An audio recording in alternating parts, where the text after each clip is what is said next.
If we talk about the material grounds of induction, that is the simple observation and experiment, that is very much required in induction because we have to observe some particular cases. So, when we have to observe some particular cases, we may observe simply. It, it depends on what kind of conclusion we want to establish, जैसा हम लोग निकालना चाहते हैं। अगर वो scientific हो तो हमें मतलब साइंटिफिक हो मतलब कोई आर्टिफिशियल अरेंजमेंट करके हम लोगों को कोई कंक्लूशन में आना है तो that is called experiment.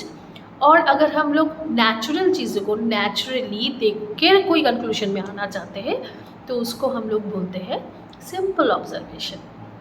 That is if we want to establish a conclusion that all men are mortal, then we have to observe some cases where man dies, मतलब कि लोगों को मरते हुए देखना है, जानना है। ये तो हम लोग आर्टिफिशियली अरेंज नहीं कर सकते क्योंकि लोगों को मार कर तो हम नहीं कर सकते, तो ये नेचुरल है, हमें नेचुरली देखना है। उसको बोलते हैं सिंपल ऑब्जर्वेशन, कि सिंपली हम लोगों ने अपनी सेंस ऑर्गन्स को यूज़ करके ऑब्ज़र्व किया, कुछ लोगों को मरते हुए देखा, इसके बाद जंप करके कंक्लूशन में आए कि all man are मॉर्टल।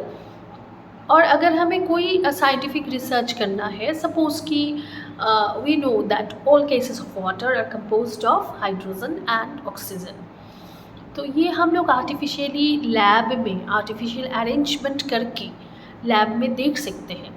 We know H2O means water, that is hydrogen का 2 पार्ट और ऑक्सीजन के 1 पार्ट मिलके होता है। वो हम लोग ऑब्ज़र्व कर सकते हैं, 1 केस 2 केस 3 केस 4 केस करके आर्टिफिशियली अरेंज करके वो एक्सपेरिमेंट कर सकते हैं। फिर कंक्लूशन में आ सकते हैं कि yes all cases of water are composed of hydrogen and oxygen, that is experiment. So we can use both simple observation as well as experiment to come to a conclusion with the help of induction.